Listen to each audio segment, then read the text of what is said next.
정비법 보면은 맨 처음에 용어 정의가 나오는데 거기 사업의 절차부터 먼저 보죠. 이렇게. 정비법 역시 도시군 계획 사업의 일종인 정비사업을 시행하기 위한 절차에 관해서 다룬 법률이 정비법. 그래서 정비사업도 도시군 계획 사업이니까 맨 처음에는 계획을 만듭니다. 맨 처음에 만드는 계획이 정비 기본 계획이죠.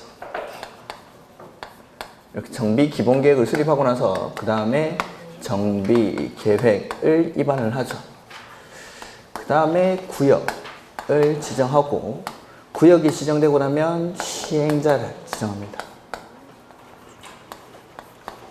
시행자가 지정되고 나면 이 시행자가 뭐 만들죠? 사업 시행계획. 개발법에서는 실시계획이라고 하는데 정비법에서는 사업 시행계획을 작성을 하고, 사업 시행계획은 시행자가 만든 거니까 인가받고 고시해야겠죠. 그 다음에 인가받은 대로 사업을 실시를 하는데, 이 실시에서 관리처분계획 방식에 의해서 사업을 할 때는 먼저 분양신청을 받습니다. 이 분양신청 받은 현황을 기초로 해서 관리처분계획을 수립을 하죠. 그 다음에 공사가 완료되고 나면 마지막에 준공인가를 받습니다. 준공검사나 준공인가는 거의 혼용해서 쓰는 말들입니다. 이거는 굳이 구별하실 필요는 없습니다. 이것들. 그래서 정비법에서는 맨 처음에 정비사업 3가지가 나오는데, 그 사업이 첫 번째는 주거환경 개선사업이죠. 그 다음에 두 번째는 재개발사업. 그 다음에 세 번째가 재건축사업. 일단은 사업 3가지. 그 다음에 이 사업들의 특징들이 맨 처음에 나오는데, 개선사업은 첫 번째, 도시 저소득 주민이 집단 거주하는 지역으로서 정비 기반시설은 극히 열악하죠. 그 다음에 노후불량 건축물은 과도하게 밀집한 곳. 그 다음에 두 번째는 단독이나 다세대가 밀집한 지역에서 정비 기반 시설이나 내지는 공동 이용 시설의 확충을 통해서 주택은 보전 정비 개량하는 방식으로, 철거하고 새로 짓는 게 아니라 보전 정비 개량하는 방식으로 사업을 시행하는 것. 그 다음에 재개발 사업은 첫 번째, 정비 기반 시설은 열악하죠. 근데 노후불량 건축물은 밀집한 지역, 이런 데서 주거환경을 개선하거나, 두 번째는 상업지역 내지는 공업지역에서 도시기능 회복 내지는 상권 활성화 등을 위해서 여기는 도시환경을 개선하기 위한 사업. 그 다음에 재건축 사업은 정비 기반시설은 양호하죠. 기반시설은 잘 돼 있지만 공동주택, 노후불량 건축물에 해당하는 공동주택이 밀집한 지역. 이 공동주택이라는 것도 좀 기억을 하시고, 밀집한 지역. 이러한 것들이 사업의 특징들. 그 다음에 두 번째 나오는 게 토지 등 소유자의 개념입니다. 자, 토지 등 소유자는 개선사업이나 재개발 사업에서 토지 등 소유자는 누가 토지 등 소유자죠? 토지 소유자 또는 건축물의 소유자들. 건축물 소유자. 그 다음에 또는 그 지상권자까지가 토지 등 소유자인데, 재건축 사업에서는 건축물 및, 그렇죠, 따라해야 이게 합격하는데, 보통 따라 하시는 분들이 고득점으로 합격을 하시죠. 그 부속 토지 소유자.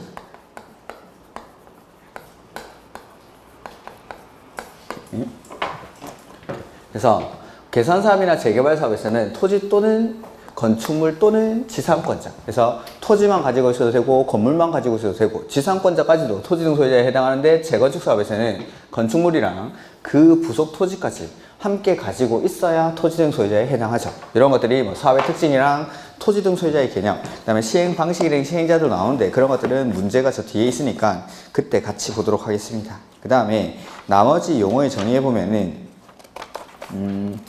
노후불량 건축물에서 제가 2가지 말씀을 드렸죠.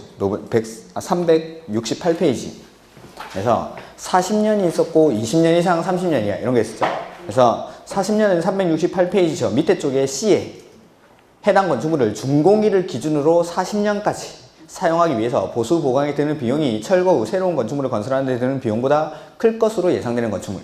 그 다음에 그 밑에 4번에 도시미관을 저해하거나 노후화된 건축물로서 거기서 바로 기역으로 연결해서 읽어보면은 준공된 후 20년 이상 30년 이하의 범위에서 조례로 정한 기간이 지난 건축물. 그래서 40년이랑 20년 이상 30년 이하 요거 좀 비교하시고 나머지는 그냥 읽어보면은 당연히 노후 불량 건축물이지 하는 것들입니다. 그래서 1번은 보되 뭐 외울 필요는 없습니다. 한번 읽어보면 충분히 이해가 가능한 부분. 그 다음에 기반시설이랑 공동이용시설 요걸 구분하는 문제가 출제가 됩니다. 그래서 정비기반시설이라는 건 우리가 국계법에서 배웠던 기반시설 그대로입니다. 국계법에서 배웠던 기반시설인데 정비사업이랑 관련된 기반시설을 정비기반시설이라고 부르고 공동이용시설은 보면 공동이용시설이란 주민이 공동으로 사용하는 놀이터, 마을회관, 공동작업장 그 밖에 대통령령으로 정하는 그 밑에 있는 구판장, 세탁장, 화장실, 수도, 타가소, 어린이집, 경로당 등 노유자시설 이런 것들이 공동이용시설. 그래서 다음 중 공동이용시설에 해당하지 않는 것, 다음 중 정비기반시설에 해당하지 않는 것 이런 식으로 문제를 출제를 합니다. 이렇게. 그 다음에 대지는 정비사업으로 조성된 토지는 싹 다 대지죠. 지목을 따지지 않고. 그 다음에 주택단지는 아파트 단지입니다. 아파트 단지. 근데 다음 페이지 보시면은 1번에 사업계획 승인을 받아 주택 및 부대 복리시설을 건설한 일단의 토지. 그러니까 주택법에 따라 지어진 아파트 단지는 주택단지 맞는데 그 밑에 저 밑에 5번에 허가를 받아 아파트 또는 연립주택을 건설한 일단의 토지. 그러니까 주택법에 따라 지어진 아파트 단지뿐만 아니라 건축법에서 건축 허가받아 지어진 아파트나 연립주택 역시 정비법에 따른 주택단지에 해당한다라는 거. 이렇게 아파트나 연립주택이지 뭐 다세대 이런 건 아니죠. 아파트나 연립주택만. 그 다음에 2번에 이에 따른 일단의 토지 중 국계법에 따른 도시군 계획시설인 도로나 그 밖에 이와 유사한 시설로 분리되어 관리되고 있는 각각의 토지. 그 다음에 위 이에 따른 일단의 토지로 둘 이상의 이 공동으로 관리되고 있는 경우 그 전체 토지. 자, 이게 뭐냐면 우리 주택법에서 배웠던 건데 여기 단지가 있고 요 중간에 뭐가 지나다니고 여기도 단지가 있습니다. 그럴 때 이 단지와 이 단지를 각각 별개의 단지로 보는 경우가 있었죠. 중간에 철도, 고속도로, 자동차 전용도로, 일반 도로는 20m 이상, 예정도로는 8m 이상 이러한 것들이 지나다니면 이걸 각각 별개의 단지로 보죠. 그 별개의 단지로 보는 게 2번. 각각 별개로 관리되고 있는 단지. 그 다음에 이러한 것들이 없을 때는 이 분리되어 있더라도 이걸 하나가 관리를 하겠죠. 하나의 단지로. 그래서 그게 3번. 일단 토지 둘 이상을 공동으로 관리되고 있는 경우 그 전체 토지. 그 다음에 법 67조에 따라 분할된 토지 또는 분할되어 나가는 토지. 이게 뭐냐면은 자,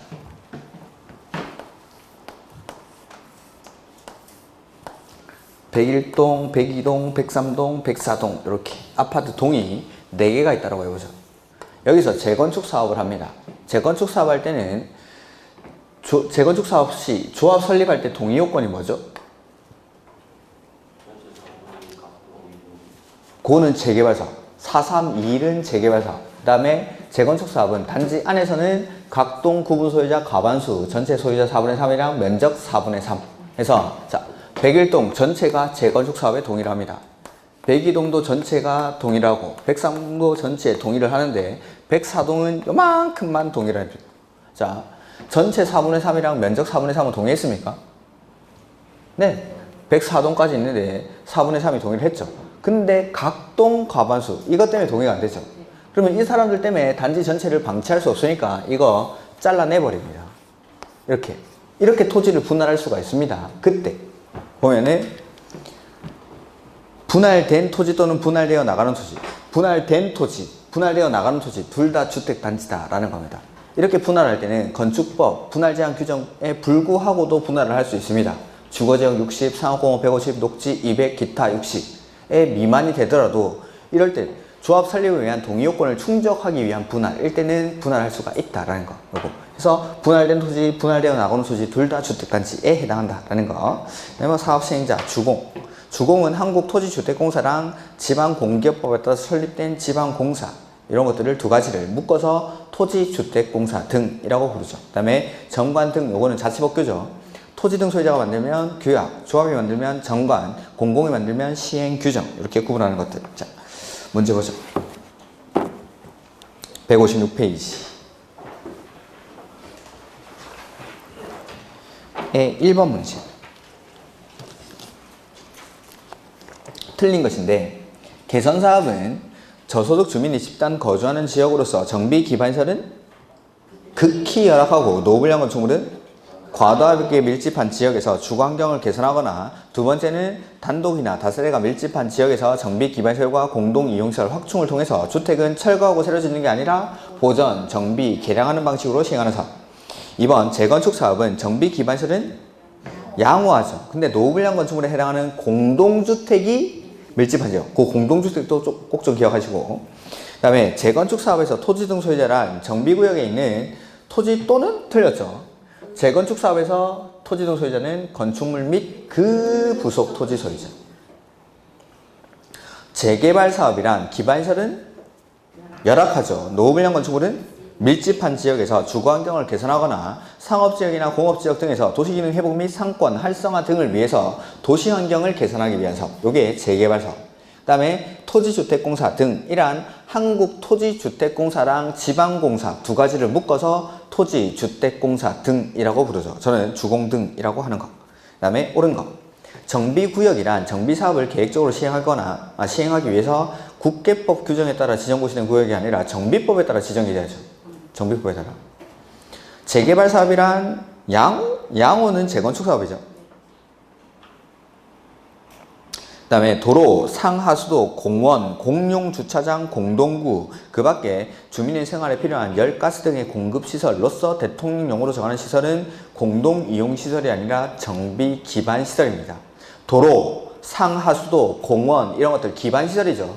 기반시설. 그 다음에 주택법에 따른 사업계획 승인을 받아 주택 및 부대 복리시설을 건설한 일단의 토지는 주택단지에 해당한다. 네, 아파트 단지. 그래서 주택법에 따라 지어진 아파트 단지뿐만 아니라 건축법에서 건축 허가를 받아 지어진 아파트나 연립주택 역시 주택단지에 해당한다라는 거고, 토지 등 소유자란 주거환경 개선 사업, 재개발 사업 또는 재건축 사업의 경우 일단 이거부터 들렸죠.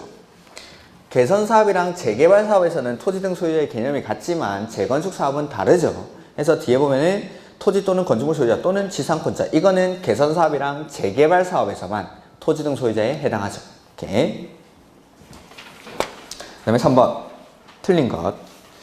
정비구역이란 정비사업을 계획적으로 시행하기 위해서 정비계획에 따라 지정고시된 구역을 말한다. 네, 맞습니다. 건축물이 훼손되거나 그 일부가 멸실되어 붕괴, 그 밖에 안전사고 우려가 있는 건축물은 노후불량 건축물에 해당한다. 무너지기 일보 직전이죠. 노후불량 건축물 맞겠죠.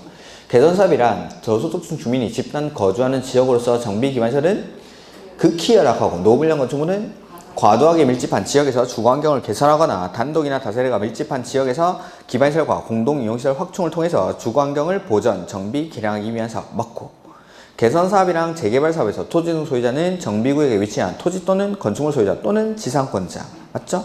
그 다음에 재개발사업은 정비기반시설은 열악해야 하죠. 열악. 재개발사업은 열악. 재건축 사업이 양호. 이런 것들은 기본적으로 알고 있어야 되고 1초짜리 문제입니다. 1초짜리 문제 이런 거. 그 다음에 노후불량 건축물에 해당하지 않는 것. 이거는 아마 정답이 아까 말씀드린 40년이나 20년, 30년 그걸 바꿔서 낼 겁니다. 나머지 것들은 읽어보면 너무나 노후불량 건축물인 게 당연한 것들입니다. 1번 건축물이 훼손되어 있거나 일부가 멸실되어 붕괴, 그 밖에 안전사고 우려가 있는 건축물. 2번 주변 토지 이용 상황 등에 비추어 주거환경이 불량한 곳에 위치한 건축물을 철거하고 새로운 건축물을 건설하는 경우 건설에 드는 비용과 비교해서 효용이 현저하게 증가될 것이 예상되는 건축물로서 도시군 계획시설 설치로 인해서 효용을 다할 수 없게 된 대지에 있는 건축물로 시도소래로 정하는 건축물. 그 다음에 이의 경우 공장의 매연 등으로 위해를 초래할 우려가 있는 지역에 있는 건축물로서 시도소래로 정하는 건축물. 그 다음에 이의 경우로서 준공일을 기준으로 몇 년까지? 40년까지 보수, 보강에 드는 비용이 철거 후 새로운 건축물을 건축하는 데 드는 비용보다 클 것으로 예상되는 건축물. 그 다음에 5번 도시민간을 정의하거나 노후화된 건축물로서 준공된 후 20년 이상 30년 이하의 범위에서 조례로 정하는 기간이 지난 건축물. 이런 것들. 그 다음에 정비 기본계획, 정비구역 이런 것들이 나오죠. 자,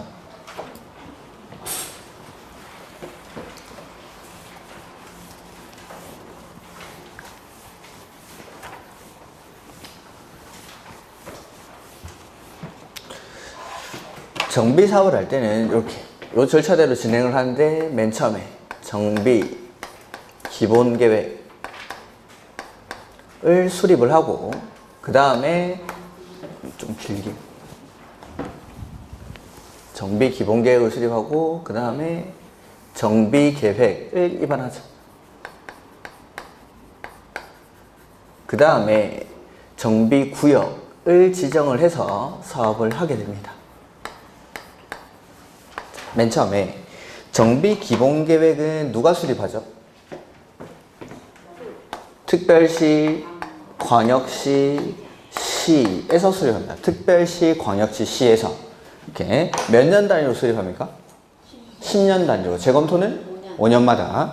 그 다음에 이 시는 다시 두 가지로 나누는데 대도시랑 대도시가 아닌 시 이렇게 구분할 수 있겠죠. 대도시는 의무적으로 기본 계획을 수립을 해야 되고 대도시가 아닌 시는 원래는 수립하지만 도지사가 인정하면 수립하지 아니할 수 있다. 이렇게 합니다. 네. 그 다음에 이 시에서 정비 기본 계획을 수립했을 때 도지사의 승인을 받느냐의 여부인데 대도시 시장은 정비 기본 계획은 승인을 받지 않습니다. 근데 대도시가 아닌 시는 정비 기본 계획을 수립을 했을 때 도지사의 승인을 받아야 한다는 거. 그 다음에 계획이니까 수립할 때 맨 처음에는 의견 듣습니다. 의견 몇 번 듣죠? 주민한테 한 번 듣고 의회한테 한 번 듣고 그 다음에 협의하고 심의를 거쳐서 정비 기본 계획을 수립합니다. 이때 주민한테 의견 들을 때는 14일, 의회는 결과 통보하는 기간이 60일 내 결과 통보를 해줍니다. 이게 정비 기본 계획. 해서 정비 기본 계획에서 정비 구역별로 사업 예정 시기를 정해놓습니다. 여기는 21년부터, 여기는 22년부터, 여기는 25년부터 사업을 하자라고 정해놓고 각각의 예정 구역별로 사업의 시기가 도래하면은 구역을 지정하기 위해서 정비 계획을 누가 입안하죠? 시장, 군수, 구청장이 정비 계획을 입안합니다. 그 다음에 시장, 군수는 자기가 직접 정비 구역을 지정을 하면 되고 특별시나 광역시에 있는 구청장 내지는 광역시에 있는 군수는 자기가 직접 지정할 수는 없고 특별시장, 광역시장에게 지정을 신청합니다. 그래서 시장, 군수, 구청장 이 사람을 묶어서 시장, 군수 등 이 시장, 군수 등이 정비 계획의 입안권자. 그 중에서 도 밑에 있는 시나 구는 자기가 직접 구역을 지정을 하고 그 다음에 특별시나 광역시 밑에 있는 구청장이나 군수들은 직접 지정할 수는 없고 특별시장, 광역시장한테 지정을 신청합니다. 그리고 특별시장, 광역시장은 필요하다고 인정할 때는 정비계획을 자기가 직접 입안해서 지정할 수도 있다. 특별시장, 광역시장이 정비계획을 직접 입안할 수도 있습니다. 그 다음에 정비계획을 수립하는 절차인데 정비계획을 수립할 때는 역시 의견 듣습니다. 의견 몇 번 들을까요? 항상 2번. 주민한테 한 번 듣고 의회한테 한 번 듣고 이렇게 해서 정비계획을 입안을 합니다. 이때 정비계획 입안할 때 주민한테 의견 듣는 거는 30일. 이게 30일. 30일. 오케이. 의회는 똑같이 60일 안에 결과를 통보합니다. 그 다음에 이렇게 의견을 들어서 정비계획을 입안하고 나면은 이 입안권자가 구역을 지정하기 전에 구역 지정권자는 심의를 거쳐서 구역을 지정합니다. 오케이. 그래서 의견 듣는 것까지는 계획 수립하는 절차. 심의는 구역 지정하기 전에 심의를 거쳐서 구역을 지정한다라는 거. 요게 정비 기본계획, 정비계획, 구역 지정 요것들. 그 다음에 자, 우리 개발법에서 도시개발구역이 지정이 되면 거기를 뭘로 봐줬죠? 도시지역이랑 지구단위 계획 구역으로 지정된 곳으로 본다. 도시지역이랑 지구단위 계획 구역. 그게 도시개발구역 지정 효과. 그 다음에 정비구역이 지정이 되면은 여기는 지구단위 계획 구역이랑 지구단위 계획이 결정 고시된 것으로 의제를 해줍니다. 이게 정비구역 지정의 효과. 그래서 개발구역이 지정되면 도시지역이랑 지구단위 계획 구역 결정 고시를 의제를 해주는데 이건 도시개발구역 지정 효과. 단 어디서는 그렇지가 않죠. 취락지구랑 지구단위 계획구역에서는 그러하지 아니하다. 이게 도시개발구역 지정 효과고 정비구역은 지구 단위 계획 구역이랑 지구 단위 계획이 결정 고시된 것으로 봅니다. 자, 그러면 지구 단위 계획이 어딘가에 들어가 있으니까 지구 단위 계획 결정 고시가 의제가 되겠죠. 그래서 정비법에서는 이 정비 계획 안에 지구 단위 계획의 내용이 포함될 수 있습니다. 근데 도시개발구역은 지정이 돼도 구역 지정만 가지고 다니지 지구 단위 계획은 의제가 안 되죠. 그래서 개발법에서는 지구 단위 계획을 어디에 포함합니까? 실시계획에. 구역 지정되고 나서 만드는, 구역 지정 이후에 만드는 실시계획에 지구 단위 계획을 포함을 하는 겁니다. 여기서는 구역 지정만 의제가 되니까. 이렇게. 이게 이제 정비구역 지정의 효과고, 정비구역은 또 반대로도 됩니다. 반대로도. 국계법에 의한 지구 단위 계획 구역이 지정되고 나서 그 안에서 수립하는 지구 단위 계획의 내용 안에 정비 계획의 내용을 모두 포함하는 지구 단위 계획을 수립하는 거죠. 그러면은 이 지구 단위 계획 구역을 정비 구역으로 봐주기도 합니다. 요렇게도 되고 반대로도 되고 이렇게. 그래서 이러한 것들을 몇 가지 보면은 371페이지 기본세 거의 도시 주거환경 정비 기본 방침이라는 게 있는데 이거 누가 만든다고 했죠? 국장이. 그래서 국장은 기본 방침을 10년 단위로 수립하고 5년마다 재검토를 합니다. 뭐 내용 같은 것들은 모르셔도 좋습니다. 그래서 뭐 정비구역이 지정이 된다든지 하면은 국장한테 항상 보고를 해줍니다. 기본 방침이랑 맞는지를 확인하기 위해서. 그 다음에 정비 기본계획 수립권자는 특별시장, 광역시장, 시장이죠. 특별시장, 광역시장, 시장. 다음 페이지 넘어갔습니다. 372페이지. 그래서 특별시장, 광역시장, 시장은 10년 단위로 정비 기본계획을 수립을 하죠. 재검토는 5년마다 하고. 그 다음에 거기 2번, 그 373페이지 2번에 있는 거. 요거는 기출문제에 딱 한 번 나온 적이 있습니다. 딱 한 번. 그래서 기본계획의 수립권자는 기본계획에 다음의 사항을 포함하는 경우에는 위 1의 9 및 10을 생략할 수 있다. 해서 생활권 설정, 생활권별 기반시설 설치계획 및 주택수급계획 내지는 생활권별 주거지의 정비, 보전, 관리 방향 이게 포함이 되면은 기본계획의 내용 중에 9번, 10번을 생략할 수 있다 해서 정비구역으로 지정할 예정구역, 그러니까 정비 예정구역의 계략적 범위라든지 단계별 정비사업 추진계획 이 두 가지를 생략할 수 있다라는 겁니다. 딱 한 번 시험에 나온 적이 있습니다. 네, 타당성 검토는 5년마다 10년 단위로 수립하고 재검토는 5년마다. 그 다음에 기본계획 수립할 때 주민한테는 14일 이상 의견 듣고 의회는 60일 안에 결과 통보한다 뭐 이런 것들은 됐고, 그 다음에 협의, 심의 거쳐서 기본계획을 수립합니다. 그 다음에 대도시가 아닌 도지사한테 승인받는 거는 여기만, 대도시가 아닌 시장만 도지사의 승인을 받죠. 뭐 중간에 있는 내용들은 굳이 볼 필요는 없습니다. 그 다음에 정비 계획 및 정비구역의 지정인데 구역 지정은 누가 하죠? 특광시군이 구역을 지정합니다. 그 다음에 정비구역의 지정 절차 뭐 이런 것들은 기본계획 수립하는 이런 것도 있고, 정비구역의 지정 절차 뭐 진입로와 그 인접지역을 정비구역에 포함할 수 있다 하고, 그 다음에 3번에 자치구의 구청장이랑 광역시의 군수, 거기 가로 3번에 377페이지 자치구의 구청장이랑 광역시의 군수 이 사람들은 지정권자 아니죠. 자기가 지정할 수 없으니까 특별시장, 광역시장에게 지정을 신청해야죠. 그 다음에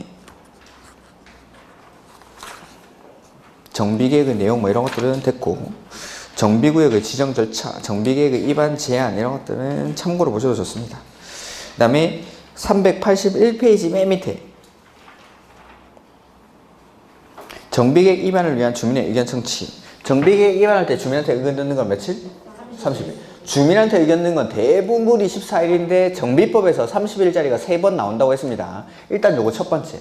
정비계획 입안할 때 주민한테 의견 듣는 게 30일. 그 다음에 좀 이따가 나오는 해제할 때도 30일이죠. 그 다음에 이렇게 주민한테 의견 듣고 의회한테 의견 들어서 계획 입안하면은 구역 지정하기 전에는 심의를 거쳐서 지정을 하죠.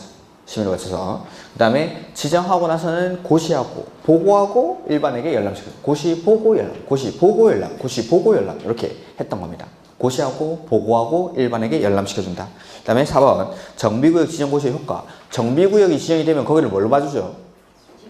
지구단위 계획구역이랑 지구단위 계획이 결정, 고시된 것으로 보죠. 그 다음에 정비구역으로 지정고시 이제 이게 반대로 하는 거.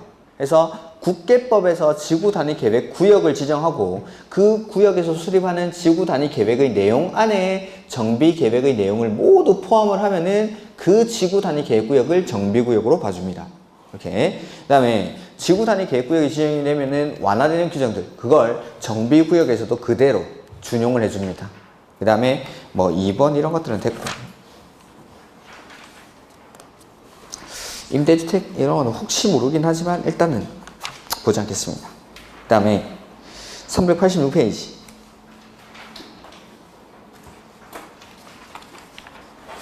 보시면은 정비계획 수립 시 용적률 완화해서 주거지역에서는 정비계획에서 정하는 용적률에도 불구하고 용적률을 상한까지 용적률을 완화할 수 있다. 뭐 이런 것들을 한번 봐두시고, 그 다음에 안전진단인데 요거는 나중에 문제 나오면 보도록 하죠. 자, 문제 보죠. 160페이지.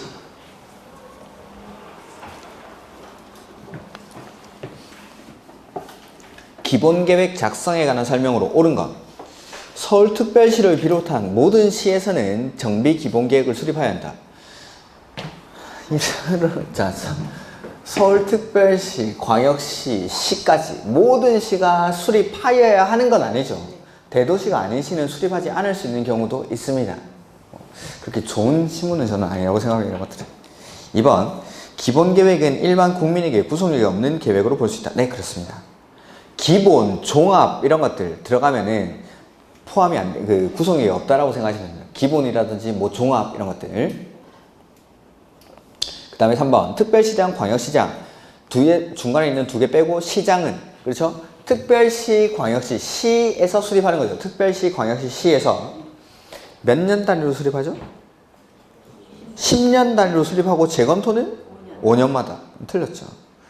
그 다음에 경비기본계획을 작성하면 그 작성자는 이를 국장에게 제출하여 승인받는 건 없습니다. 여기 보면은 주민한테 의견 듣고 의회한테 의견 듣고 협의, 심의 거쳐서 그냥 정비기본계획을 수립하는 거지 따로 승인을 받는 제도 자체는 없습니다. 근데 여기 대도시가 아닌 시만 도지사에게 승인을 받죠. 대도시가 아닌 시만.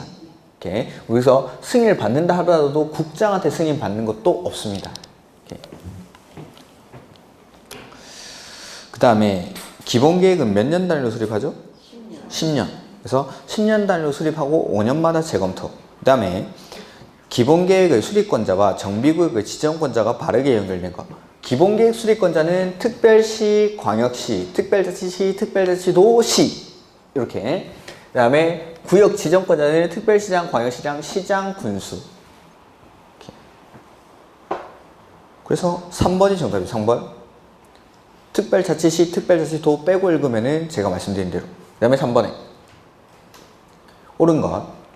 특별시장, 광역시장, 시장은 정비기본계획을 몇 년 단위로 수립하죠? 10년 단위로. 그 다음에 특별시장, 광역시장, 시장이 수립하는 도시 주거환경 정비기본계획에는 정비사업의 기본 방향, 계획기간, 그리고 인구, 건축물, 토지이용, 정비기반시설, 지역 및 환경 등 현황이 포함되어야 한다. 그렇습니다. 그냥. 이런 기본계획의 내용에는 뭐가 포함되는지 이런 것들이 너무 많으니까 알 수가 없습니다. 그 다음에 기본계획 수립할 때 주민한테 의견 듣는 거는 14일. 그 다음에 특별시장, 광역시장, 시장은 기본계획 수립 또는 변경한 때에는 국장 승인 받는 건 없죠. 지금 국장의 승인 받는 건 없고 대도시가 아닌 시의 경우에는 도지사에게 승인을 받습니다. 이렇게. 그 다음에 기준은 누가 정할까요? 국장. 네, 기준은 국장이 정합니다. 그 다음에 4번. 기본계획의 내용에 해당하지 않는 것인데, 기본계획의 내용, 밑에 보면 엄청 많죠? 이걸 다 외울 수가 없습니다. 그래서 방향을 제시하는 계획이니까 구체적인 건물 밀도에 관한 사항은 정비계획에 들어갑니다. 그래서 2번에 나오는 주용도, 건폐율, 용적률 높이, 건물의 밀도에 관한 사항, 이러한 것들은 정비계획의 내용입니다. 방향 제시할 때는 각각의 건물들마다 건폐율, 용적률 이런 것들은 제시하지 않습니다. 이렇게. 용적률 같은 것들은 정비계획에 들어갑니다. 정비계획에. 그 다음에 5번. 옳은 것. 특별시장, 광역시장, 시장, 군수 빠져요. 군수. 정비기본계획은 특별시, 광역시, 시까지만. 시기지를 조정하기 위해서 수립하는 게 정비기본계획이기 때문에 군, 가평군 이런 데서는 정비사업 하는 거 있으면 그냥 하면 됩니다. 이렇게 군에서는 따로 시기를 조정할 필요가 없다라는 거. 그 다음에 2번 정비 기본계획을 수립하거나 변경한 때에는 국토교통부를 명안에 정하는 방법 및 절차에 따라 국장의 승인이 되게 좋아하네. 국장의 승인이 없죠. 도지사의 승인을 받는 경우는 있긴 있죠. 대도시가 아닌 시에서는 도지사의 승인을 받아야 되는데 국장의 승인을 받는 경우는 없고. 그 다음에 3번 정비구역은 시 도지사가 지정하는 것이 원칙이나 구역 지정은 특별시, 광역시, 시장, 군수가 하죠. 정비구역 지정은 국가계획과 관련된 이런 것들은 없습니다. 국장은 아예 지정권자 자체가 없습니다. 국장이 정비구역을 지정하는 경우는 없습니다. 4번 정비구역의 지정에 대한 고시가 있는 경우 해당 정비구역은 뭘로 봐주죠? 지구단위 계획구역이랑 지구단위 계획의 결정 고시된 것으로 보는 거지, 거기 나오는 도시지역이랑 지구단위 계획구역으로 보는 경우는 도시개발구역의 지정효과죠. 도시개발구역. 그 다음에 지구단위 계획구역에 대해서 정비계획의 사항을 모두 포함하는 지구단위 계획을 수립했죠. 그럼 그 지구단위 계획구역을 뭘로 봐줍니까? 정비구역으로 봐주죠. 그래서 5번이 정답. 5번이. 그 다음에 6번. 정비구역의 해제에 관한 설명으로 틀린 것. 자, 요거는 조금 봐야겠죠.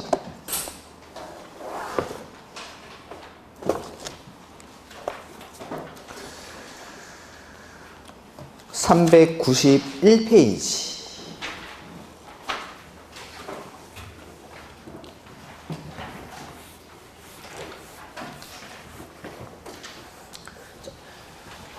구역이 지정이 되고 나면은 이걸 고시하고 국장에게 보고하고 일반에게 열람을 시켜줍니다. 그 다음에 이 구역이 지정되고 나서 조합을 만들어서 사업을 할 때는 구역 지정되고 나서 뭐 하죠? 맨 처음에? 몇 명이 모여서? 5명 이상.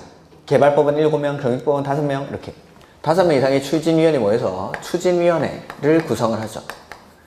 그 다음에 추진위원회를 구성하고 나서 조합 설립 인가를 신청하고 조합총회에서 사업 시행 계획서를 확정을 해서 이 사업 시행 계획 인가 신청을 해야겠죠. 이러한 절차로 사업을 하게 됩니다. 이럴 때 역시 구역 지정하고 나서 후속 조치들이 안 따라붙으면 이 지정된 정비구역을 해제합니다.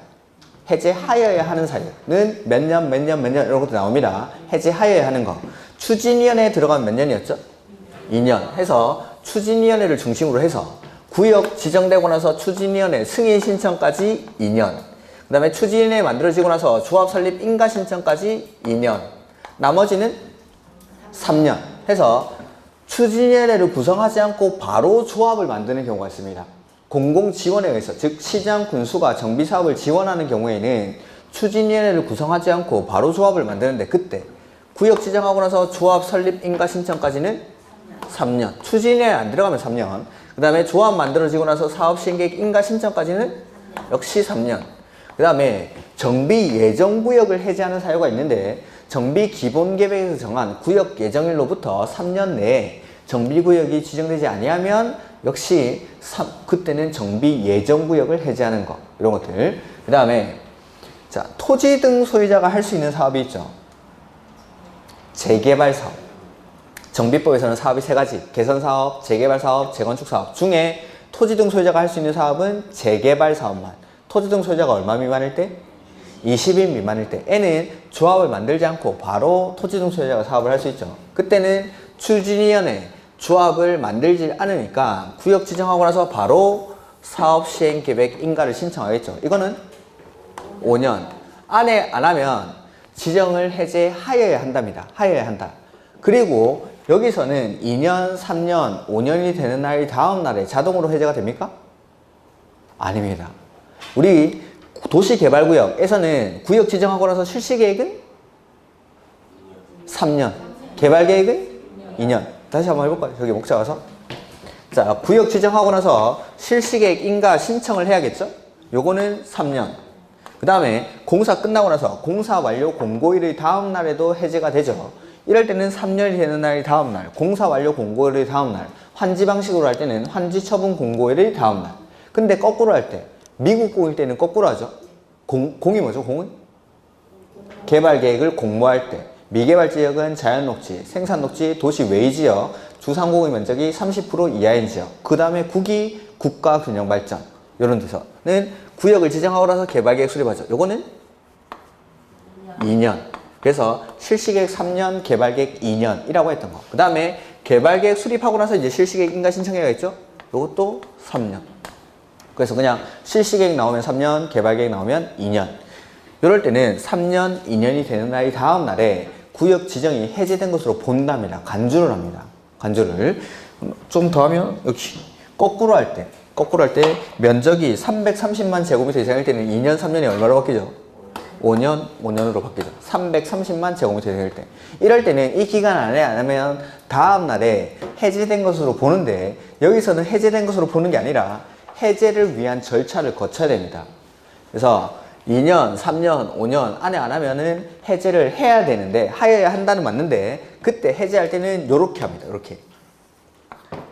주민한테 의견 듣고 의회한테 의견 듣고 심의 거쳐서 해제한다. 그때 이제 해제할 때 의견 듣는 것도 30일. 그래서 두 번째 30일은 정비계획 위반할 때 30일. 정비구역 해제할 때도 주민한테 의견 듣는 게 30일. 해서 거기 391페이지 정비구역 등의 해제 의무 391페이지. 요거는 해제하여야 한다죠. 해제하여야 한다. 해서 1번에 보시면은 정비 예정구역에 대해서 기본계획에서 정한 정비구역 지정 예정일부터 3년이 되는 날까지 구역 지정을 하지 아니하거나 지정 신청하지 아니할 때 이거는 정비 예정구역을 해제하는 겁니다. 어쨌든 3년. 그 다음에 밑에 재개발 재건축 사업인데 조합이 시행하는 경우에 추진위원회에 들어가면 해서 1번 기획에 구역 지정되고 나서 추진위원회 승인 신청은 2년. 그 다음에 니은에 보시면은 구역 지정하고 나서 추진위원회를 구성하지 않을 때는 조합 설립을 바로 하죠. 그때는 3년. 그 다음에 디귿. 추진위원회에 나왔죠. 이거 몇 년이죠? 추진위원회 구성 승인 받고 나서 조합 설립 인가 신청은 2년. 그 다음에 조합 만들어지고 나서 사업 시행계획 인가 신청은 3년. 그 다음에 동그라미 3번. 토지 등 소유자가 시행하는 무슨 사업이죠? 재개발 사업은 5년 안에 사업 시행계획 인가를 신청하지 아니하는 경우에는 구역을 해제해야 됩니까? 할 수 있습니까? 하여야 한다. 하여야 한다. 그래서 해제하는 절차 보시면은 30일 이상 주민에게 공람. 그 2번에 해제 절차 30일 이상 주민에게 공람하죠. 그 다음에 의회는 60일 안에 의견 제시하고 그 다음에 심의 거쳐서 해제를 합니다. 요게 2번, 3번. 그러니까 구역을 지정하는 절차랑 해제하는 절차가 똑같죠. 그 다음에 뭐 4번에 보시면은 요거 2년, 3년, 5년 이 기간을 2년의 범위 안에서 연장이 가능합니다. 연장할 수 있는 사유는 옆에 페이지 보시면은 30% 이상이 요청할 때. 박사님 30% 이상이 요청할 때. 그 다음에 존치가 필요하다고 인정하는 경우에는 해제하지 않고 이 기간을 2년의 범위에서 연장이 가능합니다. 이렇게 해제하지 않고. 그 다음에 2번에 보시면은 임의적 해제죠. 임의적 해제. 얘가 이걸 과도한 부담, 목적 달성 불능, 30% 이상의 동의, 10년이 경과하고 토지등 소유자 과반수가 동의까지는 외우는 거. 그래서 1번에 과도한 부담 나오죠? 과도한 부담. 2번은 목적 달성 불능. 3번은 30% 이상이 요청하는 경우. 아까 연장할 때 얼마가 요청했죠? 30%. 해제할 때도 30%. 그 다음에 셀프 방식으로 시행하는 주거환경 개선구역이 지금 어디 보고 있냐면 393페이지 맨 밑에 박스의 4번 자력 방식이니까 셀프 방식이에요. 셀프 방식으로 시행하는 주거환경 개선 사업의 정비구역이 지정고시 날부터 얼마가 경과하죠? 10년이 경과하고 토지 등 소유자 얼마가 동의합니까? 과반수. 제가 밑에 거 5번을 보고 있었네. 과반수가 정비구역 해제에 동의한 경우. 이럴 때. 요것도 예전에는 3분의 2였는데 과반수로 개정이 된 겁니다. 작년에. 이렇게. 그 다음에 5번, 6번. 5번은 좀 시험에 나오기 힘들 것 같고 추진의 구성 또는 조합 설립에 동의한 토지 등 소유자 2분의 1 이상이나 3분의 2 이하의 범위에서 조례로 정하는 동의요건 이상의 사람이 동의했을 때. 요청할 때. 그 다음에 6번은 추진위원회가 구성되거나 조합이 설립되고 나서 토지 등 소유자 과반수의 동의로 요청할 때입니다. 과반수. 요거는 이제 동의 요건이 딱 정해져 있으니까 시험에 충분히 나올 수도 있겠죠. 그래서 5번, 6번을 비교해보면은 5번은 동의만 하고 아직 만들어지지 않은 겁니다. 추진위원회 구성에 동의했거나 조합 설립에 동의한 자가 그러니까 동의만 한 거죠. 근데 6번은 추진위원회가 구성되거나 조합이 설립되고 나서 토지 등 소유자 과반수가 요청할 때. 그러니까 대신에 5번, 6번은 둘 다 요거 사업 시행계획 인가 신청하기 전까지만. 만약 나온다면 저는 요게 나올 것 같은데 사업 시행계획 인가 신청 후에 뭐 이렇게 바꿔가지고. 그래서 5번, 6번 마지막에 나왔던 거는 사업 시행계획 인가 신청하기 전까지만. 이렇게. 이럴 때는 해제할 수 있는 사유. 그래서 아까 봤던 2년, 3년, 5년은 해제하여야 한다. 근데 지금 보는 과도한 부담, 목적 달성 불능, 30% 이상의 요청, 10년이 경과하고 과반수가 동의, 그 다음에 뭐 나머지 요건들, 이런 것들은 해제할 수 있는 사유입니다. 해제할 수 있는 거는 지정권자가 심의만 거쳐서 직권으로 해제하는 거. 이렇게. 그 다음에 뭐 정비구역 해제의 효력 보시면 옆에 어떤 394페이지. 정비구역이 해제된 경우에는 이전 상태로 환원된 것으로 봐야겠죠. 네. 그 다음에 다만 자력 방식으로 시행 중인 주거환경 개선구역의 정비구역 해제될 때는 그냥 돌려버리면은 셀프 방식으로 시행하는 주거환경 개선구역은 달동네죠. 원래 다시 달동네로 돌아가면 안 되니까 환원되는 범위를 제한할 수가 있습니다. 그 다음에 2번 정비구역 등이 해제된 경우 정비구역의 지정권자는 해제된 정비구역을 셀프 방식으로 시행하는 주거환경 개선구역으로 지정할 수가 있습니다. 그 다음에 정비구역이 해제 고시된 경우에는 추진위원회 구성 승인 또는 조합 설립 인가는 취소된 것으로 보고 해당 지자체 공보에 고시하여야 한다. 이렇게. 그 다음에 해제된 정비구역 등을 도시재생 선도지역으로 지정해 줄 것을 국장에게 요청할 수 있다. 이런 것들은 작년에 처음 생긴 거니까 봐두시고 직접 지정하는 게 아니라 도시재생 선도지역으로 지정해 줄 것을 국장에게 요청합니다. 그 다음에 이러한 사유로 2년, 3년, 5년 뭐 이렇게 아무튼 사업이 잘 안 돼서 정비구역이 해제가 되죠. 그러면 추진위원회 구성 승인이나 조합 설립 인가는 취소된 것으로 봅니다. 취소된 것으로. 근데 다음 주에 하겠지만 사업 완료로 정비구역이 해제됐을 때 공사 완료 공고가 있고 나서는 조합 설립 인가가 취소된 것으로 보지 않습니다. 그러니까 사업 완료로 인한 정비구역 해제랑 조합 설립은 조합의 존속에는 영향을 미치지 않습니다. 그러니까 사업이 안 돼서 정비구역이 해제가 될 때는 조합 설립 인가나 추진위원회 구성 승인도 취소된 것으로 보는데 사업이 다 끝났을 때는 조합 설립에는 조합 존립에는 영향을 미치지 않습니다. 사업이 끝났을 때는. 이렇게. 그래서 요거 가지고 문제 한번 풀어보면은 6번 문제 164페이지 1번 6번 문제 1번 질문 과도한 부담 이거는 해제해야 되는 겁니까? 할 수 있는 겁니까? 할 수 있다. 2번 목적 달성 불능 해야 됩니까? 할 수 있습니까? 할 수 있죠. 그리고 정비구역이 해제된 경우에는 이전 상태로 환원된 것으로 본다. 맞죠? 그 다음에 정비구역 등이 해제된 경우 지정권자는 해제된 정비구역을 주거환경 개선구역으로 지정해야 한다. 할 수 있는 거고 무조건 주거환경 개선구역이 아니라 셀프 방식으로 시행하는. 그리고 사업도 재개발, 재건축의 경우에만 해설에 아마 다 나와 있나? 4번 해설을 읽어보죠. 재개발, 재건축 사업의 정비구역이 해제될 때만 재개발이나 재건축 사업을 하다가 중도에 그만두게 되면은 여기를 셀프 방식으로 시행하는 주거환경 개선구역으로 지정을 할 수 있답니다. 이렇게 많은 내용들이 생략이 되어 있기 때문에 그냥 막 엉망진창인 지문입니다.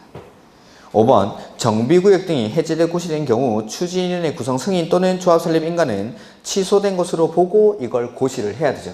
이렇게. 그 다음에 7번 해제할 수 있는 경우 정비사업으로 토지 등 소유자에게 기획은 토지 등 소유자에게 과도한 부담이죠. 과도한 부담. 그 다음에 두 번째 거는 목적 달성 불능. 그 다음에 해제를 요청할 때 얼마가 동의하죠? 30% 이상. 그러니까 100분의 30이겠죠. 그 다음에 그 옆에 페이지 셀프 방식으로 시행 중인 주거환경 개선구역이 지정고시된 날부터 얼마가 경과하죠? 10년이 경과하고 토지 등 소유자 얼마가 동의합니까?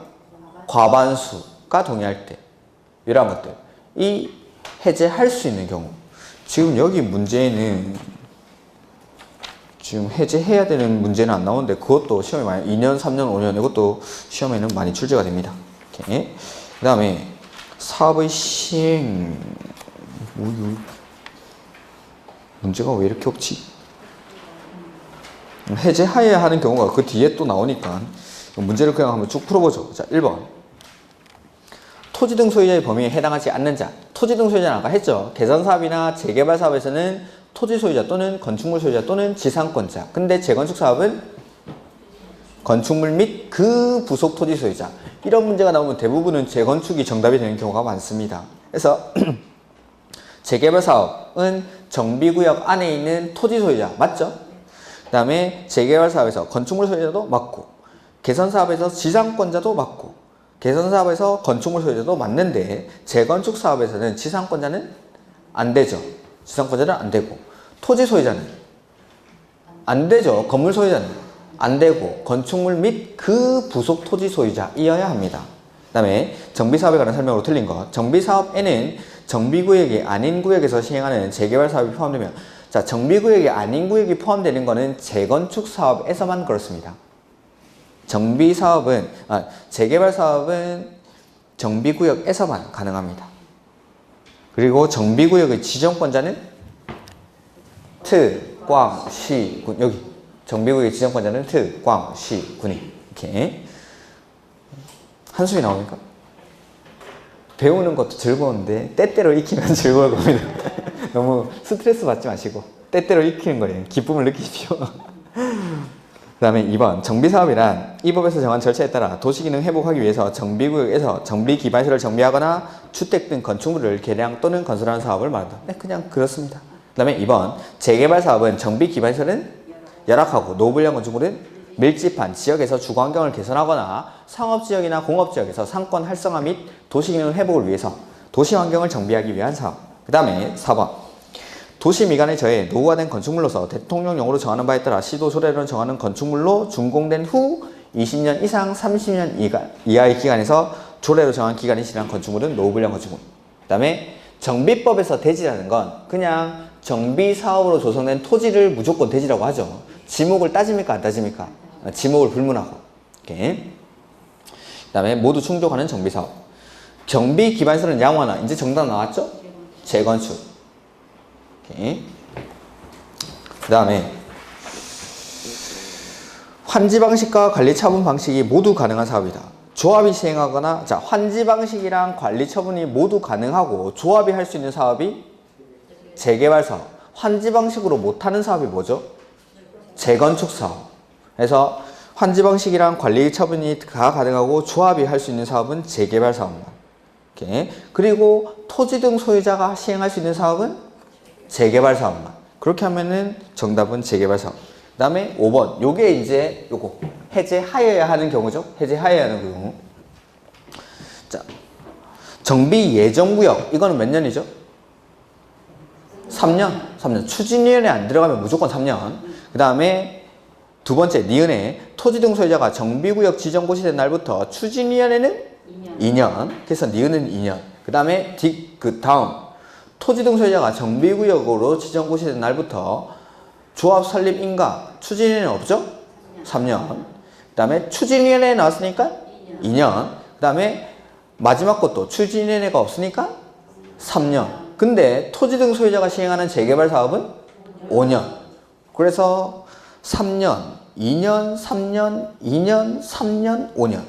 3, 5. 4번이 정답이죠. 요거는 해제하여야 하는 거. 그 다음에 6번도 똑같은 문제죠. 해제하여야 하는 경우에 해당하지 않는 것. 정비 예정구역 이거 몇 년이죠? 3년. 그 다음에 토지 등 소유자가 정비구역 지정된 날부터 추진위원회 승인 신청은 2년. 추진위원회 나왔으니까 2년. 그 다음에 조합이 시행하는 경우로서 토지 등 소유자가 정비구역으로 지정고시된 날부터 조합 설립 인가를 신청하지 아니하는 경우 추진위원회는 없죠? 3년. 그 다음에 재건축 사업을 조합이 시행하는 경우로서 추진위원회 2년. 그래서 정답이 4번. 너무 쉽지 않습니까? 그 다음에 토지 등 소유자가 시행하는 재개발 사업은 5년. 그 다음에 재건축 사업에 관한 설명으로 옳은 것. 재건축 사업은 재개발 사업과는 달리 정비사업 조합만이 시행할 수 있다. 자, 재개발 사업은 조합도 할 수 있고 토지 등 소유자도 할 수 있죠. 근데 재건축 사업은 조합만 할 수 있죠. 조합만. 이건 좀 이따가 보죠. 그 다음에 시장 군수 등이 직접 단독으로 재건축 사업을 시행하는 것은 인정되지 않는다. 아닙니다. 천병순 사업 시행계획 인가 면적 2분의 1 이러한 사유에는 시장 군수 등이 하는 사유도 있습니다. 제가 좀 이따가 그건 설명을 드리겠습니다. 3번 시도지사는 안전진단의 결과를 검토해서 재건축 사업을 시행할지 말지 여부를 결정하는 사람은 입안권자입니다. 입안권자. 안전진단을 입안권자한테 요청을 하면은 그 안전진단의 결과를 입안권자한테 보내주죠. 그리고 이 입안권자는 안전진단의 결과, 지역 여건, 도시계획 등을 종합적으로 검토해서 정비계획의 입안 여부를 결정합니다. 정비계획 입안 여부를 결정한다는 것 자체가 사업을 할지 말지를 결정하는 겁니다. 요거 안전진단도 조금 있다가. 그 다음에 4번 사업 시행자는 재건축 사업을 시행함에 있어 토지만 소유한 자나 건축물만 소유한 자는 조합원이 될 수가 없죠? 토지 등 소유자가 아니니까 조합원이 될 수 없어서 그 사람들에게 매도 청구를 행사할 수 있죠. 그래서 매도 청구라는 거는 재건축 사업에서만 나온다고 했죠. 정비법에서. 그 다음에 재건축 사업을 시행하기 위해서 조합을 설립하고자 할 때에는 시도지 누구한테 인가받죠? 시장, 군수 등. 개발법은 지정권자, 정비법은 시장, 군수 등. 이렇게. 그 다음에 개선 사업의 시행자. 자, 시행자가 나오는데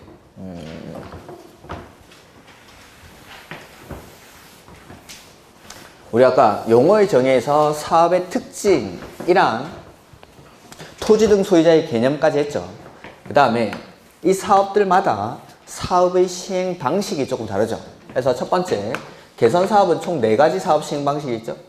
첫 번째는 셀프, 스스로 주택을 보전, 정비, 개량하는 방식. 두 번째는 수용, 후 공급하는 방식. 그 다음에 세 번째는 환지 방식. 그 다음에 네 번째는 인가받은 관리, 처분 계획에 따라 사업을 시행할 수가 있죠.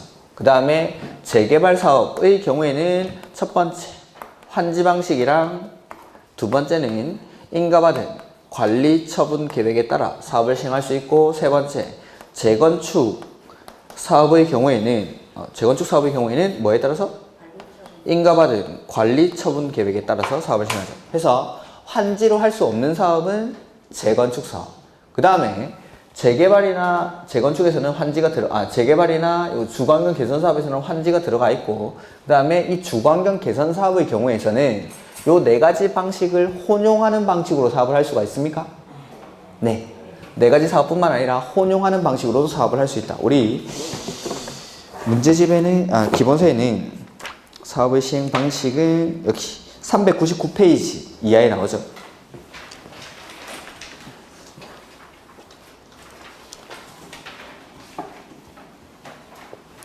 개선 사업에는 총 4가지 방식이 있는데 이 4가지 방식을 혼용하는 방식으로도 사업을 할 수 있고, 개선 사업, 그 다음에 재개발 사업은 환지랑 관리처분 계획, 재건축 사업은 관리처분 계획, 그리고 이 관리처분 계획이라는 방식이 모든 사업 시행에 다 들어가 있는데, 관리처분 계획에 따라 소유권을 이전해주는 대상이 좀 다르죠.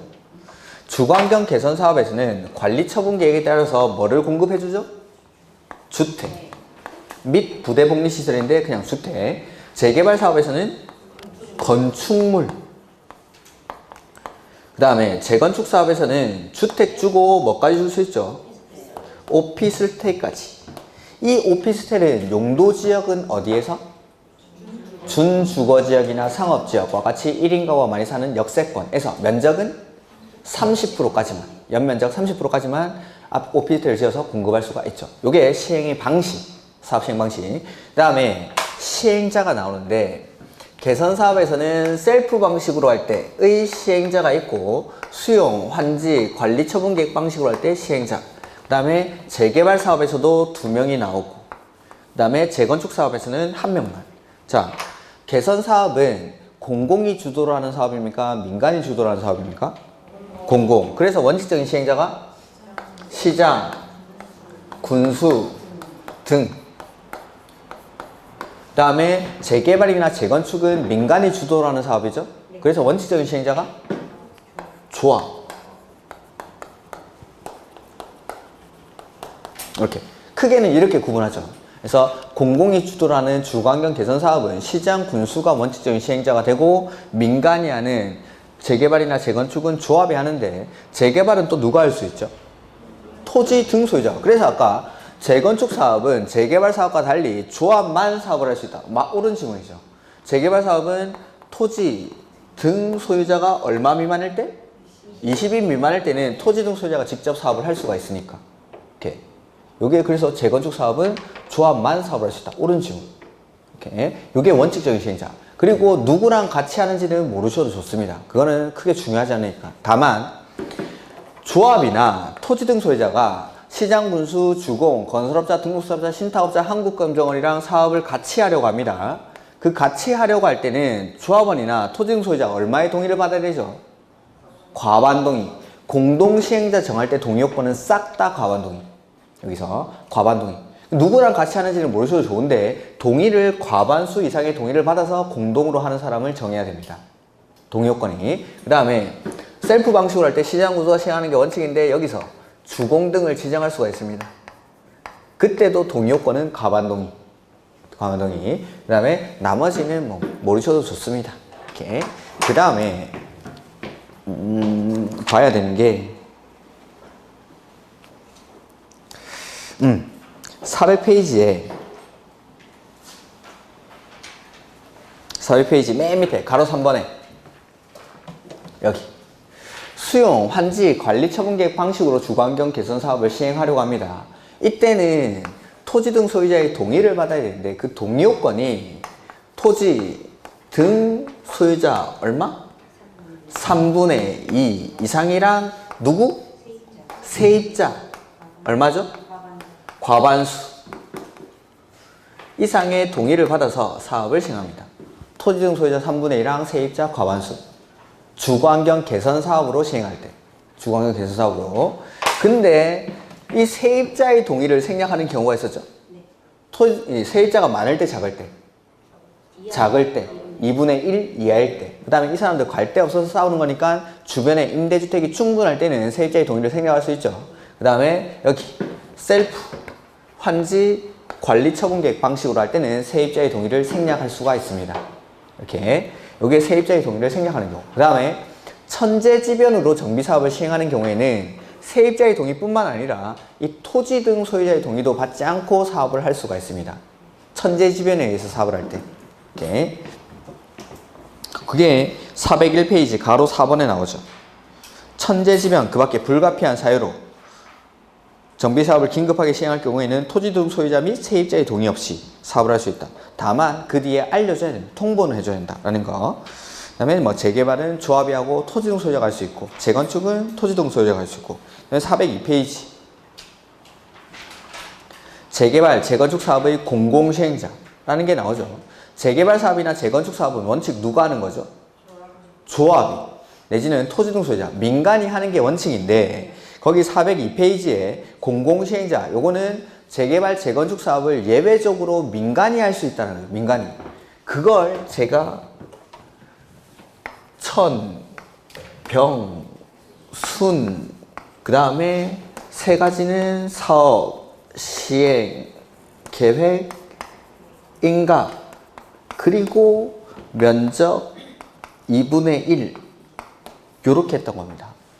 그래서 1번, 2번, 3번은 천재지변, 지자체장이 집행하는 공공시설에 관한 사업과 병행, 그 다음에 순환 정비 방식. 그 안에 402페이지에 보면은 1번, 4번, 5번에 있는 거. 천재지변, 지자체장이 집행하는 사업과 병행, 그 다음에 순환 정비 방식. 이게 천병순. 천병순. 그 다음에 사업 시행계획 인가를 중심으로 해서 2번, 3번, 6번. 그래서 네 번째는 사업 시행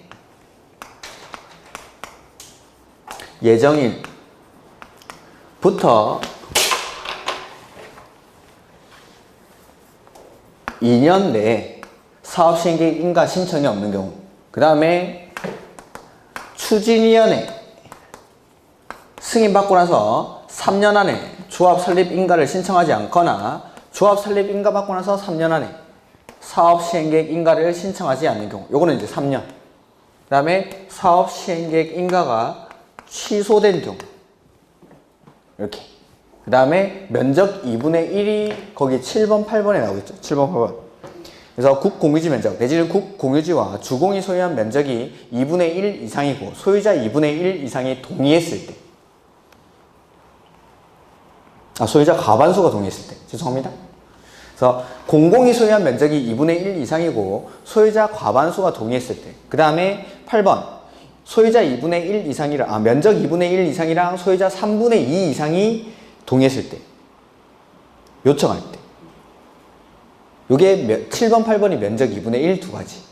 그래서 천재지변, 순환정비방, 병행, 그 다음에 순환정비방식, 그 다음에 사업 시행 예정일부터 2년 안에 사업 시행계획 인가 신청이 없거나 추진 내내 구성 승인받고 3년 안에 조합 설립 인가 신청이 없거나 조합 설립 인가 받고는 3년 안에 사업 시행계획 인가 신청이 없는 경우, 그 다음에 거기 6번에 나오는 사업 시행계획 인가가 취소된 경우, 그 다음에 7번, 8번은 면적 2분의 1 해서 국공유지나 공공이나 한국 토지주택공사가 소유한 면적이 2분의 1 이상이고 소유자 과반수가 동의했을 때, 그 다음에 면적 2분의 1 이상이랑 소유자 3분의 2 이상이 요청했을 때, N은 재개발, 재건축 사업을 누가 할 수 있다 이 말이죠.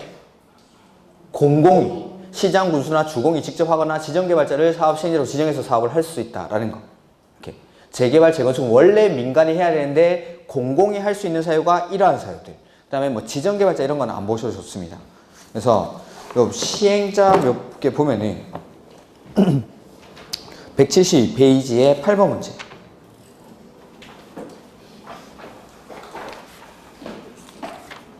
그 다음에 170페이지에 잠깐 7번 문제 잠깐 볼까요?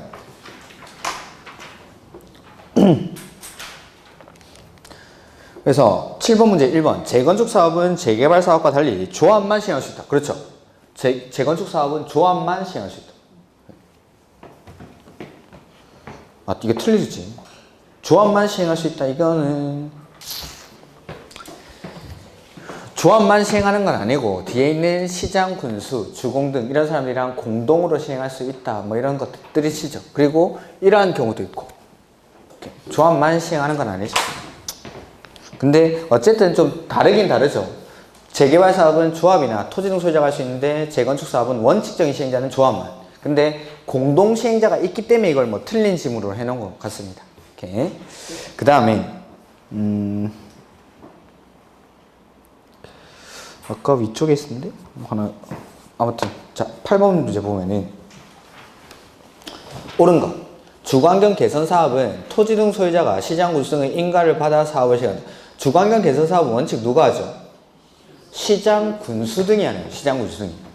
일단 틀렸죠. 2번. 개선 사업은 토지등 소유자가 조합을 설립해서 시행한다. 개선 사업에서는 조합이란 말이 나오면 안 됩니다. 토지등 소유자 조합 이런 말이 나오면 안 됩니다. 이렇게. 그 다음에 개선 사업을 수용이나 환지 방식으로 시행하려는 경우 공람 공고일 현재 토지등 소유자 얼마의 동의를 받죠? 여기 토지등 소유자 3분의 2 보고 하셔야죠. 보고 3분의 2 토지 소유자 또는 건축물 소유자 또는 지상권자 그 사람들이 줄이면 토지등 소유자의 3분의 2 이상의 동의랑 세입자 과반수의 동의를 받아 사업을 한다. 다만 세입자 세대수가 토지등 소유자의 얼마? 2분의 1 이하일 때 등 대통령령으로 정하는 경우에는 동의를 생략할 수가 있죠.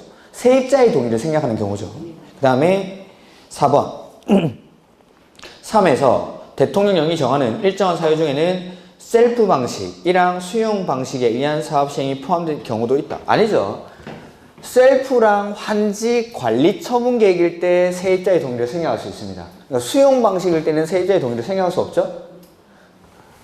첫 번째, 세입자가 토지등 소유자의 2분의 1 이하인 경우. 두 번째는 주변의 임대주택이 충분할 때. 세 번째가 셀프 환지 관리 처분 계획 방식일 때. 그러니까 수용 방식은 거기 세입자의 동의를 생략할 수 있는 경우에 들어가면 안 되는 거죠. 오케이. 그 다음에 5번. 시장 군수 등은 천재지변, 맞죠? 천재지변? 자, 우리가 배운 건 세입자 과반수 동의를 생략하는 경우인데 천재지변이 발생했을 때는 토지 등 소유자 및 세입자의 동의를 생략합니다. 오케이. 그래서 긴급히 정비 사업을 시행할 필요가 있다고 인정하는 경우에는 동의 규정에도 불구하고 토지 등 소유자와 세입자의 전체 2분의 1 이상의 동의로 얻어가 아니라 그냥 생략하고 2분의 1 이상의 동의를 얻는 게 아니라 그냥 다 생략하고 사업을 할 수 있죠. 다만 한 다음에는 알려줘야 됩니다. 통지는 해줘야 됩니다. 통지는. 이렇게. 그러니까 2분의 동의 요건이 완화가 되는 게 아니라 천재지변에 의해서 사업을 할 때는 동의를 안 받고 하는 겁니다. 동의를 안 받고. 이해를 하고 계신 거죠? 이렇게. 그 5번 지문을 그대로 읽어보면 되겠죠. 해설은 시장 우수 등은 천재지변 그 밖에 불가피한 사유로 건축물이 붕괴할 우려가 있어 긴급히 정비 사업을 시행할 필요가 있다고 인정하는 경우에는 토지 등 소유자 및 세입자의 동의 없이 동의를 안 받고 하면 동의를 없이 천재지변이 발생했을 때 다만 이 경우 지체 없이 알려줘야 됩니다. 왜 긴급하게 하는지 동의도 없이 왜 하는지 알려주는 거. 이렇게. 그다음에 9번 틀린 것. 주관경 개선 사업은 시장 군수 등이 직접 시행하거나 조합을 시행자로 지정해서 개선 사업에서는 조합, 토지 등 소유자 이런 거 나오면 안 됩니다. 그래서 조합을 사업 시행자로 지정하여 이를 시행하게 할 수 있다. 틀렸죠? 개선 사업은 원칙 누가 하죠? 시장 군수 등이 하는 게 원칙인데 지정할 수 있는 거는 첫 번째 여기 주공이나 공공이 50% 초과 출자한 법인을 지정해서 하는 거지 뭐 조합을 지정해서 하고 이런 건 없습니다. 개선 사업에서는 조합이라는 말이 나오면 안 됩니다. 그냥 힘드십니까? 2번 재개발 사업은 조합이 시행하거나 조합원 얼마의 동의? 과반수 동의. 공동 시행자 정할 때는 항상 과반수 동의. 누구랑 같이 하는지 모르셔도 좋습니다. 시장구수, 주공, 건설업자, 등록업자, 신탁업자, 한국관정 그런 사람들은 몰라도 좋은데 일단 동의 요건은 과반 동의.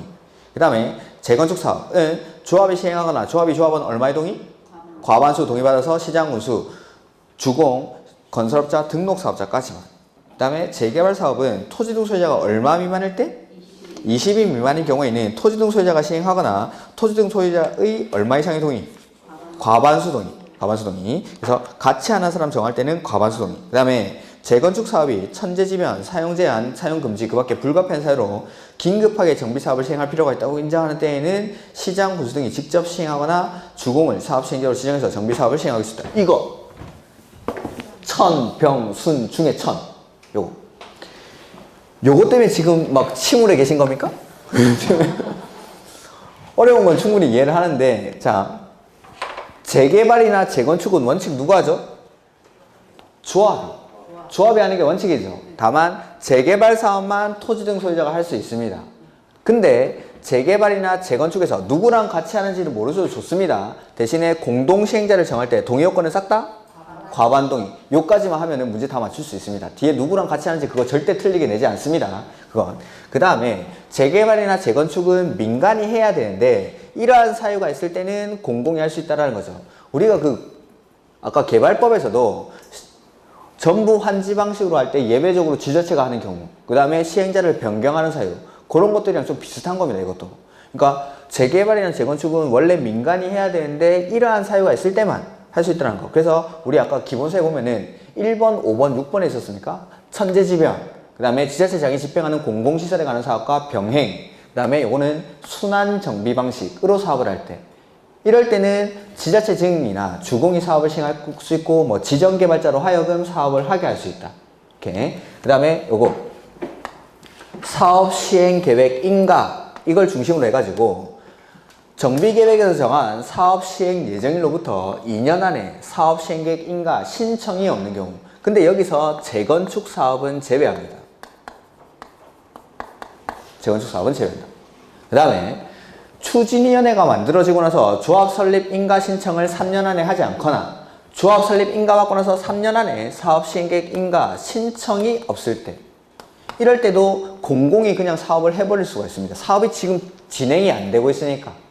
그 다음에 사업 시행계획 인가가 취소됐을 때 이럴 때는 재개발, 재건축 사업을 시장군수가 직접 하거나 주공이나 지정개발자로 하여금 사업을 하게 할 수 있다. 그 다음에 면적 2분의 1이 두 개가 나오죠.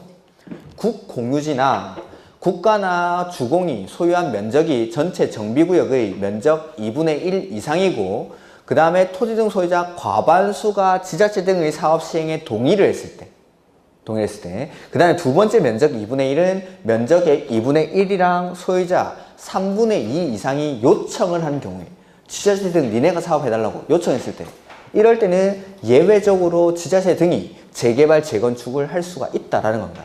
지자체, 시장 군수가 직접 하거나 주공이나 지정개발자로 하여금 사업을 하게 할 수 있다. 이런 것들을 뭐 한 번에 외우긴 힘듭니다. 한 번에 외우긴 힘든데, 이러한 사유들을 오늘 가셔가지고 복습하실 때, 그거는 좀 낯설 수도 있으니까 한번 보십시오. 따로. 그래서 천, 병, 순, 그 다음에 사업 시행계획 인가를 기준으로 2년, 3년 취소. 그 다음에 면적 2분의 1. 이거를 면적 2분의 1인데 면적 3분의 2로 바꾸고, 면적 이런 것들, 면적 2분의 1을 다른 숫자로 바꿔서 출제를 했었습니다. 그러니까 이런 키워드들을 알고 그냥 좀 외우시면은 좀 수월하게 외우지 않을까라고 생각을 하는데 수월하지 않을 수도 있겠죠. 뭐 사람에 따라서.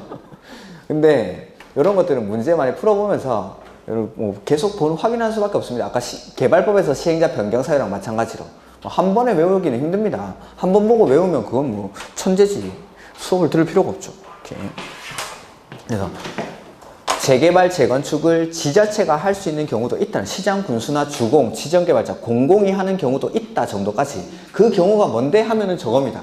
저거 8가지 사유가 있습니다.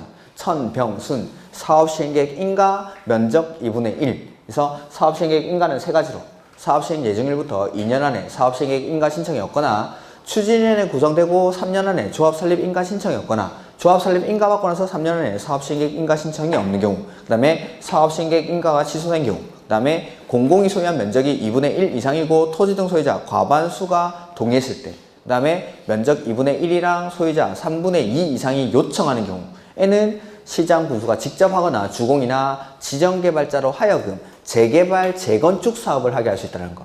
원래는 민간이 해야 되는 걸 공공이 하게 하겠다라는 겁니다. 이런 사유들. 그 다음에 10번 문제는 안전진단인데, 이 안전진단은 다음 주에 설명드리고 수업을 진행하도록 하겠습니다. 자, 오늘 수고 많으셨고 다음 주에 뵙도록 하겠습니다. 수고하셨습니다.